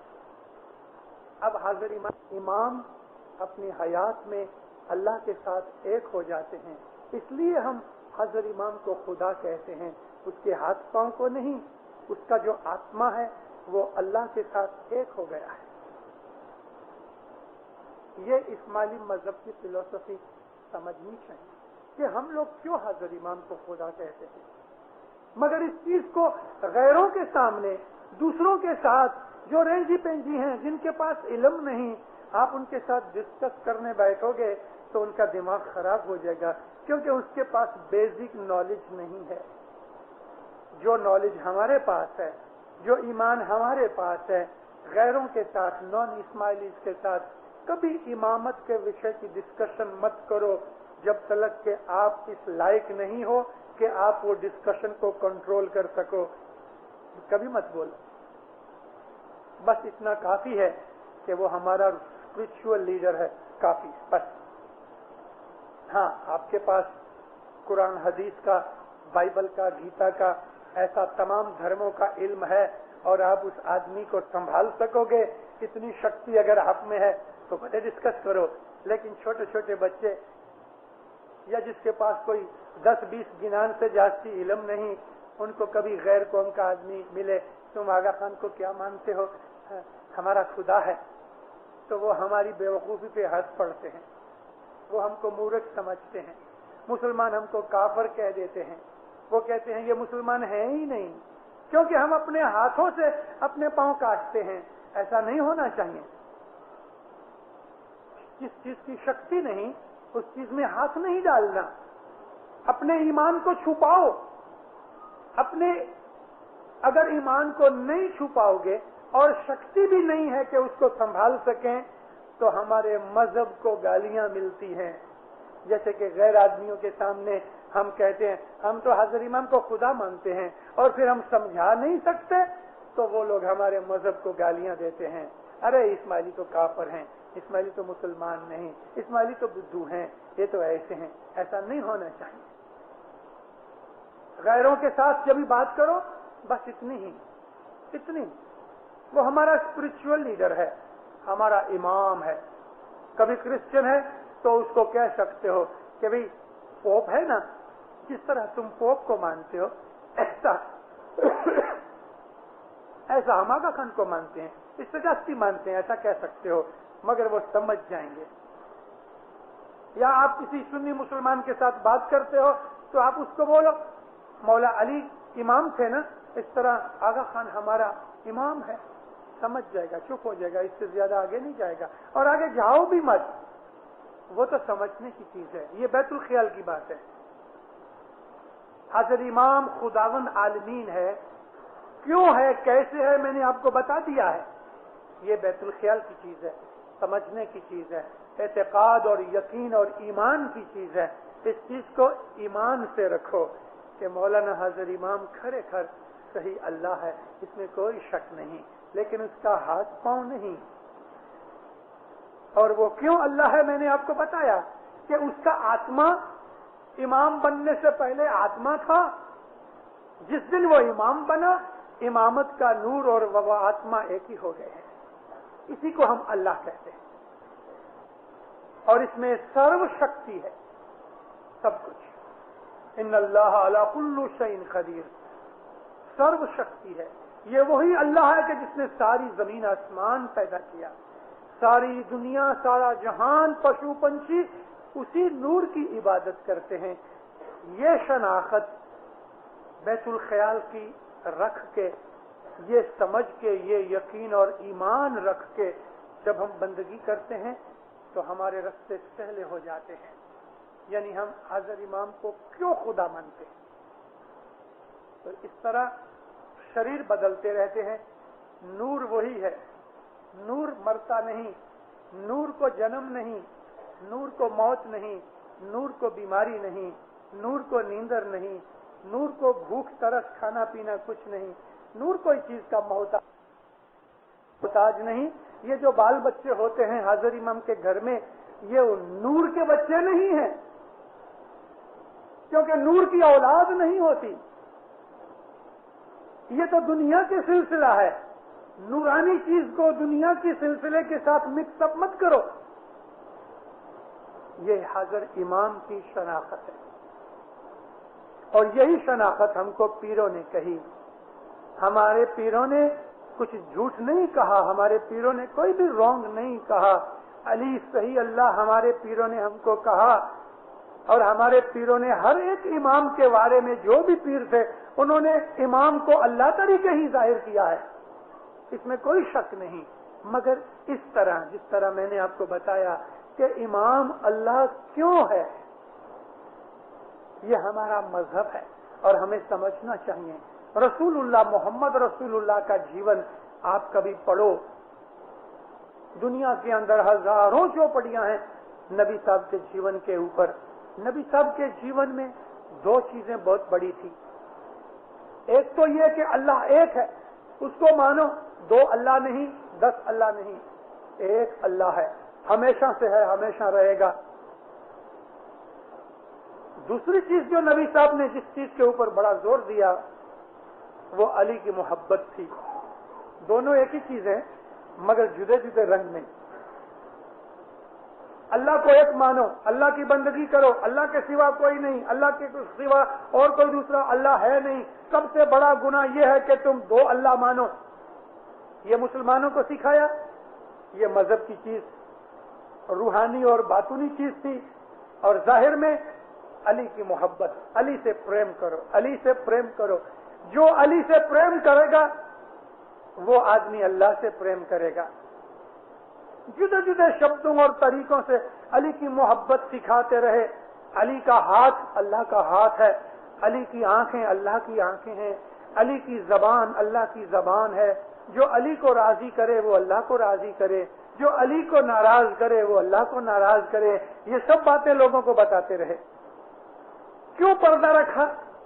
کیونکہ علم کم تھا، جاہل لوگ زیادہ تھے، اگنورنس بہت تھی، اور اس کے علاوہ عربوں کے اندر اتنا حسد تھا ایک دوسرے کے لیے کہ وہ اپنے سے کسی کو بڑا دیکھ نہیں سکتے تھے۔ 1400 برس نکل گئے اسلام کو، آج بھی عربوں کے اندر جو حسد ہے وہ کم نہیں ہوا، کم نہیں ہوا۔ آپ کبھی روز چھاپا پڑھو یا نیوز وغیرہ سنتے رہو اور دنیا کی ورلڈ پالیٹکس کو دیکھ رہے رہو تو آپ کو معلوم ہے ناصر مر گیا ایجپٹ کا۔ یہ ناصر جارڈن کے شہنشاہ کو، شاہ حسین کو کتا کہتا تھا پبلک میں، اور جارڈن کا حسین ناصر کو گدھیڑا کہتا تھا، اور یہ ناصر فیصل ہے ادھر کا جو عربستان کا، سعودی عربیہ کا، وہ اس کو اونٹ بناتا تھا اور وہ اس کو گھوڑا بناتا تھا۔ یعنی یہ عربوں کے جو راجا اور پریزیڈنٹ بھی پبلک کے اندر لاکھوں آدمیوں کے بیچ میں جب یہ لیکچر کرنے کے لیے کھڑے ہوئے تو دوسرے بادشاہوں کو، دوسرے کنگز کو وہ لوگ گالیاں نکالتے تھے۔ کیا تھا یہ؟ حسد۔ مٹھی بھر تھوڑے سے یہ اسرائیل ہیں، ساری اسرائیل کے اندر وسطی کتنی؟ 20.5 لاکھ کی، 2 ملین سے تھوڑے جاستی ہیں، اور ان کے آجو باجو میں 10 کروڑ 100 ملین یہ عرب ہیں، اور وہ 20 لاکھ نے، 2 ملین نے یہ 100 ملین کو مار مار کے گدھیڑا بنایا ہے۔ کچھ بھی نہیں بنتا۔ آج تلک عربوں کے اندر سے حسد گیا نہیں، یہ لوگوں کے اندر یونٹی آئی ہی نہیں، 1400 سال سے نہیں آئی۔ اور ابھی بھی میں آپ کو بولوں، میں کوئی پریڈکشن والا آدمی نہیں ہوں، نہ میں نجومی ہوں، نہ میں پروفٹ ہوں، لیکن ہسٹری دیکھ کے، ہسٹری میں سے جو علم ملا ہے، اسرائیل میں 20 لاکھ اسرائیل میں 2 ملین میں جو طاقت ہے نا، وہ یہ 10 کروڑ میں نہیں۔ آج یا کل پرسوں کبھی بھی کوئی اور لڑائی ہوئے گی، آپ دیکھنا عرب پھر بھی مار کھائیں گے، واپس مار کھائیں گے۔ حسد کی وجہ سے اسلام خراب ہوا، برباد ہوا۔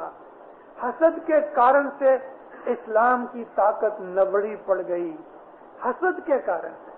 ہمارے اسماعیلیوں کے ساتھ بھی ہمارے مسلمان بھائیوں کو حسد ہے۔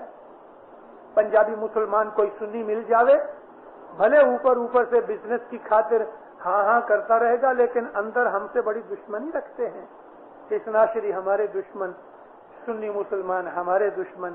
عربوں کے اندر جا کے کبھی بات کرو تو وہ بھی آپ کو ہلکی نظر سے دیکھیں گے۔ یہ سب حسد کی بات ہے، کیونکہ ہماری جو سٹرکچر ہے جماعت کی، ہمارا جو کچھ بھی علم ہے، ہماری مانیتا ہے، وہ اس چیز کو سمجھ نہیں سکے۔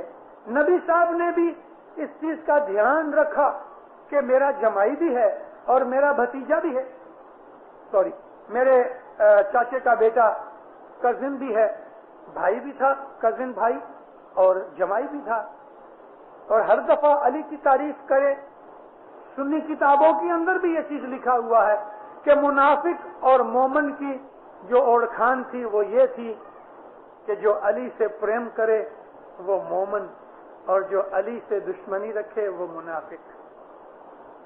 ایک دفعہ حضرت نبی صاحب ام ہانی کے گھر میں گئے۔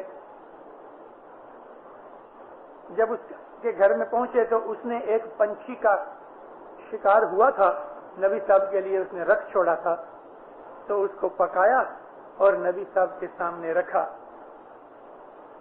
اس وقت کوئی نہیں تھا اور حضرت بلال سے نبی کا جو غلام تھا، نبی نے ہاتھ اٹھایا، اے اللہ، ساری دنیا میں جو تیرے نزدیک سب سے زیادہ ہے اور پیارا ہے، تم اس کو بھیج تو میں اس کے ساتھ کھانا کھاؤں۔ 5 منٹ نہیں ہوئے مولا علی چلے آئے۔ مولا کے ساتھ بیٹھ کے نبی صاحب نے کھانا کھایا۔ یعنی علی کی محبت جگہ جگہ بتائی، جگہ جگہ۔ غدیر کے اندر بھی علی کا ہاتھ اونچا کر کے لوگوں کو کہا کہ یہ تمہارا مولا ہے، یہ تمہارا مولا ہے، اس کو راضی رکھنا تو اللہ تمہارے اوپر راضی رہے گا۔ ایک دن نبی صاحب مسجد کے اندر بیٹھے تھے، نماز شروع نہیں ہوئی تھی، بلال کو بلایا۔ مسجد میں یہ تھا کہ جیسے یہ جماعت خانہ ہے، ادھر ایک مکان تھا، دروازہ تھا، ادھر دروازہ تھا، ایسا 4-5 دروازے یہ دیوار پہ تھے، 4-5 دروازے یہ پچھلی سائیڈ میں تھے، 4-5 دروازے یہ سائیڈ میں تھے، فرنٹ خالی تھا، فرنٹ بالکل اوپن تھا، اور یہاں یہ قبلہ اور منبر تھا، مگر 3-4 اس طرف دروازے، 3-4 ادھر، چاروں طرف دروازے تھے۔ اور یہ دروازے نبی صاحب کے جو بڑے بڑے اصحاب تھے ان کے گھروں میں جاتے تھے، حضرت ابو بکر، حضرت عمر، حضرت عثمان، عبد الرحمن ابن عوف اور دوسرے ایسے۔ اس کے اندر علی اور نبی کے دروازے بھی تھے۔ تو یہ لوگ اپنے گھروں سے جب آویں تو یہ دروازے میں سے نکل کے مسجد میں چلے آویں، اور ادھر سے مسجد میں سے نکل کے دروازے میں سے نکل کے اپنے گھر چلے جاویں۔ ایک دن نبی صاحب بیٹھے تھے، نماز ابھی نہیں ہوئی تھی، بلال کو بلا کے کہا،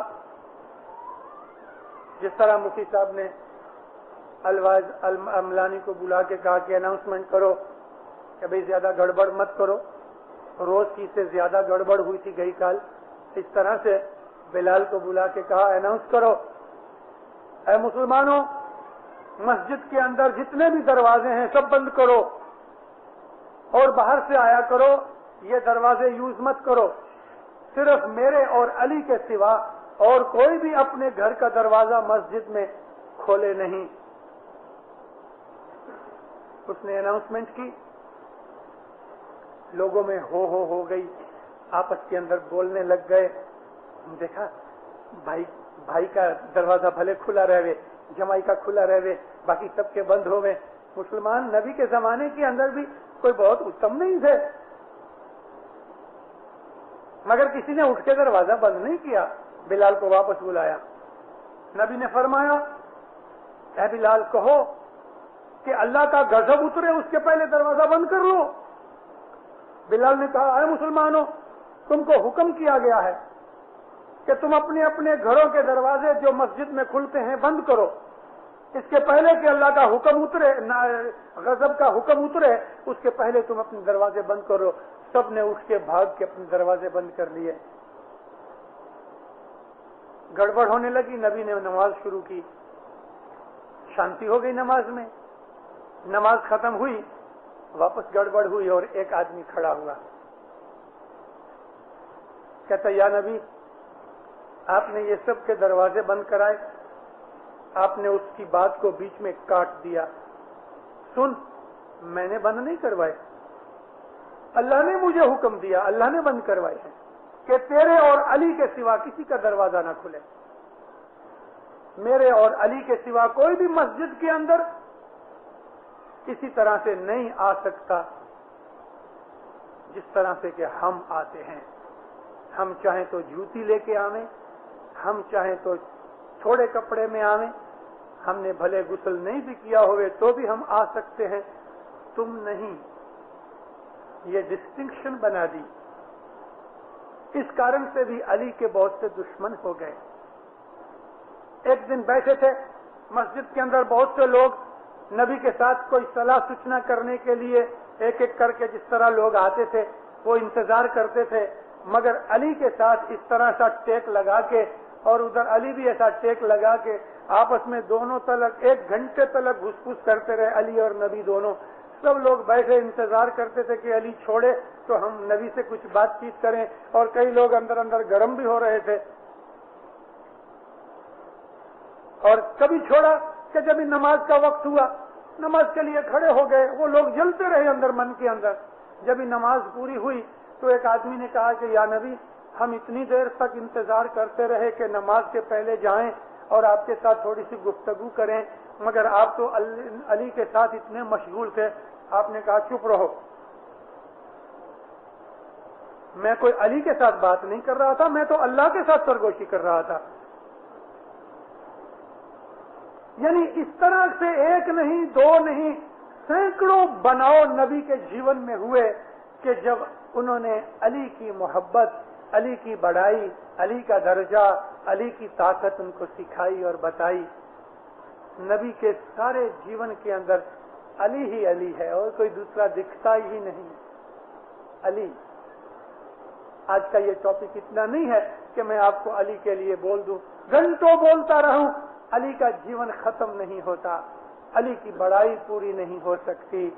इस अली को निष्कलंक की अवतार के तौर पे हमको पीर सदर दिन ने दिया। निष्कलंक यानी मासूम, जिसमें कोई ऐब नहीं, जिसमें कोई खामी, कमजोरी, वीकनेस नहीं, जो बिल्कुल प्योर और ठीक है और उसमें कोई भी ऐब नहीं, कोई भूल नहीं, कोई गुनाह नहीं, उसको निष्कलंक कहा। और हम इस्माइली और दूसरे शिया भी इमाम को निष्कलंक मानते हैं। और हम एक संस्कृत भाषा का शब्द यूज करते हैं और उसका अरबी है मासूम।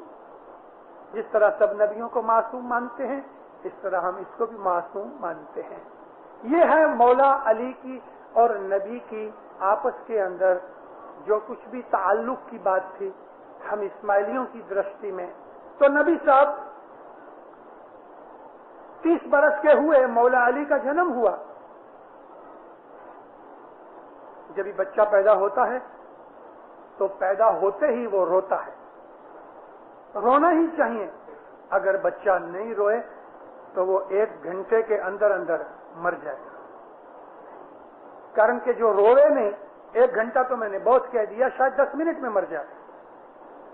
रोएगा नहीं, सांस नहीं लेता, उसके फेफड़े बंद हैं, वो शायद 10 मिनट भी नहीं निकाले। कई बच्चे पहले ऐसा मर जाते थे क्योंकि इतना इल्म नहीं था। तो मिडवाइफ या डॉक्टर जो डिलीवरी कराते हैं वो उसी वक्त जो बच्चा नहीं रोवे, हालांकि बच्चा पूरी तरह जन्मता भी नहीं और रोना शुरू कर देता है, लेकिन जो बच्चा नहीं रोवे तो उसके 2 पांव पकड़ के उसको ऊंधा करते हैं और पीठ के ऊपर मारते हैं उसको। बहुत जोर से नहीं, इतना मारा जाए कि उसको ऐसा सांस न ले। ऐसा जो मारे ना तो फेफड़ा ऐसा होता है तो उसकी हवा अंदर जाती, और कभी उसमें फेफड़े की नाली में, ट्यूब में कोई ऐसा कचरा बचरा होवे तो ऊंधा करने से वो निकल जाता है, लिक्विड निकल जाता है, और ऐसा मारने से बच्चा रोना शुरू कर देता है, वो जीता है। मौला अली का जन्म हुआ, मौला रोए नहीं, बिल्कुल रोए नहीं, मगर सांस लेते थे। इसके लिए धप्पा मारने की जरूरत नहीं पड़ी। आंखें तो बंद होती हैं, इनकी भी आंखें बंद थीं। बास बच्चे जन्म के थोड़े देर के पीछे जब अंधेरा होता है तो आंखें खोलते हैं, लाइट में आंखें नहीं खोल सकते। 3 दिन तक मौला ने आंखें भी नहीं खोली, मां की धावन भी नहीं ली, रोए भी नहीं। तो फिक्र हुई माता फातिमा को। मौला अली की मां का नाम फातिमा था, उनकी घरवाली का नाम भी फातिमा था, बीबी फातिमा बिनते रसूल, और मां का नाम था फातिमा बिनते असद। हजरत असद जो थे वो अब्दुल मुतलिब के बेटे थे, यानी आपके चाचा थे, उनकी बेटी थी, दादा की बेटी, दादा के चाचा की भाई की बेटी, हजरत हाशम की औलाद में से। तो बिनते फातिमा बिनते असद ने, मां ने बहुत गम करना शुरू किया। पहला बच्चा था, रोने लगी। तो नबी साहब घर में दाखिल हुए। उस वक्त मर्दों में कोई घर में था नहीं, औरतें ही औरतें थीं। नबी साहब बाहर से घर में आए तो एक नौकरानी ने भाग के नबी को कहा कि आपको मालूम है 3 दिन हुए माता फातिमा के घर में बच्चा हुआ है। ऐसा? चलो मुझको दिखाओ। तो ले गए, हजरत अली को उठा के रसूलुल्लाह के हाथ में दिया। माता फातिमा कहती हैं, मोहम्मद ना ये रोता है, ना धावन लेता है, ना आंखें खोली हैं, मुर्दे की तरह पड़ा है। रसूलुल्लाह ने जैसे ही हाथ में उठाया, मौला अली ने आंखें खोल दी, दोनों की आंखें मिली। मौला अली हंस पड़े। नबी साहब ने किस किया और कान के अंदर, एक कान में बोले अल्लाहु अकबर और दूसरे कान में बोले अस्सलामु अलैक या अली। अली का नाम नबी ने रखा। फिर रसूलुल्लाह ने इनको ऊंचा किया और अपनी जीभ मुबारक अली के मुंह में डाल दी, और हजरत अली रसूलुल्लाह की जीभ चूसते रहे। ये पहली चीज थी जो दुनिया की हजरत अली ने खाई। ये सारा किताब जो मैंने कहा हमारे गिनानों में है। इसमें से थोड़ी थोड़ी चीजें दूसरी किताबों में पब्लिक के अंदर मिलती हैं, लेकिन मैं आपको ये सारे लेक्चरों में बेसिक चीजें गिनानों के ऊपर पीरों के आधार से ही कहता हूं। मौला अली ने हजरत नबी की जबान को चूसा, हंस भी पड़े थे, आंखें भी खोल के एक दूसरे की मुलाकात कर ली। गिनान के अंदर पीर ने फरमाया कि जब ही अपनी जीभ मौला अली को दी तो एक दूसरे ने जो नूरानी भाषा गुफ्तगू करनी थी वो कर ली। ये कांटेक्ट था, टेलीफोन की तरह का कांटेक्ट था। हजरत अली आहिस्ता आहिस्ता जवान हुए, बहुत ताकत वाले थे, बहुत। गैर लोग भी, सुन्नी मुसलमान तो ठीक, लेकिन जो यूरोप के राइटर्स वगैरह हैं या यहूदी राइटर्स हैं, वो भी अली की शारीरिक ताकत को भी बहुत अजायबी भरी नजर से देखते हैं, बहुत अजायबी भरी नजर से, और मानते हैं कि भले को वेदिस के हिसाब से या बाइबल की और स्टोरीज के अंदर हम सैमसून की बहुत बड़ी ताकत को सुनते या देखते हैं, लेकिन अली की ताकत बहुत ऊंची थी। भले उन्होंने डेविड की ताकत का भी बहुत जिक्र किया है, मगर अली की ताकत कोई नूरानी ताकत थी। मौला अली ठिंगने कद के थे, उनका कद 5 फुट का था, बड़ी हैवी बॉडी थी, और छोटी उम्र से उनकी पेशानी के ऊपर बाल नहीं थे, साइड में बाल थे। बहुत से जो टालिए इधर बैठे हैं उनको ये सुन के खुशी होगी, मेरी तरह भी, कि भाई मौला अली भी टालिए थे, फिक्र मत करो। मौला अली बहुत ताकत वाले थे। 10 बरस की उम्र हुई, अब मौला दुनिया भाने नबी साहब की हेल्प और मदद करने के लिए तैयार हो गए थे। दुनिया भाने एक बॉडीगार्ड की तरीके या एक रक्षक के तरीके अभी 10 बरस की उम्र में मौला तैयार हो गए थे। 10 बरस की उम्र के अंदर बड़े बड़े 20-20, 30-30, 40-40 बरस की एक्सपीरियंस वाले पहलवान اور रेसलर्स को मौला 10 बरस की उम्र में गिरा देते थे। सारे दुनिया के इतिहास में कंप्लीट मनुष्य हिस्ट्री आप ले लो, कोई ना कोई आदमी जो बहुत बड़ा बड़ा ताकत वाला या ऐसा था, कभी ना कभी हार गया। लेकिन एक हजरत अली की व्यक्ति है कि उनके सारे जीवन में हजरत अली को कोई जीत नहीं सका।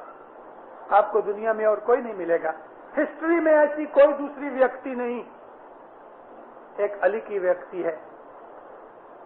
जब मौला 10 बरस के हुए और शारीरिक रक्षा करने के लायक बन गए, तब नबी साहब ने अपनी इमामत जाहिर की, नबी साहब ने अपनी नबूवत को जाहिर किया और मौला अली की मदद से इस्लाम फैलाया। ये हम इस्माइली मानते हैं। और देखो हिस्ट्री में कि मौला अली ने हमेशा नबी की रक्षा की, बड़ी बड़ी लड़ाइयों में मौला अली जाते रहे। पीर सदरुद्दीन ने कहा कि 1.25 लाख राजे मारे हजरत अली ने। 1.25 लाख राजे, इतने राजे थे वो जमाने में। आप अरबों की हिस्ट्री पढ़ो, 200-250 आदमियों का कबीला होवे, उसका जो चीफ आदमी होता था उसकी शक्ति राजा जैसी थी, उसका हुक्म फाइनल। 200-250 आदमियों के कुटुंब का जो कबीला होता था उसका हेडमैन राजा के तौर पे, और उसकी छोटी सी टेरिटरी होती थी, वो खुद ही अपनी टेरिटरी बांध लेते थे और इसके ऊपर लड़ाइयां होती थी। जिस तरह जानवरों के अंदर होता है इस तरह अरबों के अंदर था। और ये सब जो कबीलों के हेड थे, इनको पीर सदरुद्दीन ने राजा के लकब से जाहिर किया। ऐसा 1.25 लाख राजे 1.25 लाख कबीलों के हेड्स को मार के, यानी उनके साथ लड़े। वो लड़ने आते थे, दुश्मनियां होती थी। नबी की और इस्लाम की रक्षा करने के लिए अली मुर्तजा लड़े। हजरत अली की उम्र 22 बरस की थी। 22 बरस की उम्र के अंदर एक औरत जो बड़ी पहलवान थी, उसका नाम था हनीफ, बिन्ते हनीफ, और उसका खुद का नाम भी हनीफा था, जिनका बेटा बाद में अबू हनीफ हुआ। बड़ी ताकत वाली औरत थी, रेसलर थी, और उसने ये कसम खाई थी कि जो मर्द मेरे से कुश्ती करके जीत लेवे मुझे, मैं उसके साथ शादी करूंगी। बड़े बड़े राजों के बच्चे आते थे, बड़े बड़े ताकत वाले बड़े बड़े लोग आते थे। जब कुश्ती करे, रेसलिंग करे, उसके साथ हार के शर्मिंदा होके चला जावे। इसकी उम्र बड़ी हो गई, लगभग 30 वर्ष की हो गई, और रोवे हर वक्त कि मैंने ये कैसी कसम खाई कि कोई दुनिया में मर्द मुझे जीत नहीं सकता। तो किसी ने इसको कहा कि देख, अली नाम का एक आदमी है, तो उसके पास जा। नाम सुन के आई, गांव के बाहर मुलाकात हुई एक आदमी से। उसको पूछा कि भाई अली नाम का कोई इधर आदमी है? कहने लगा हाँ है। ठिकाना बिकाना पूछ के अली के पास आई और उसको कहा कि देखो या अली, मैंने ऐसा सुना है कि तुम बड़े ताकतवर हो, मगर दिखते तो बहुत छोटे और ठिंगने कमजोर जैसे, मगर खैर ताकत का पता नहीं। मैंने कसम खाई है कि जो मर्द मुझे जीत लेवे मैं उसके साथ शादी करूंगी। अभी मेरी इतनी बड़ी उम्र हो गई, सारी दुनिया के अंदर कोई मुझे जीत नहीं सका।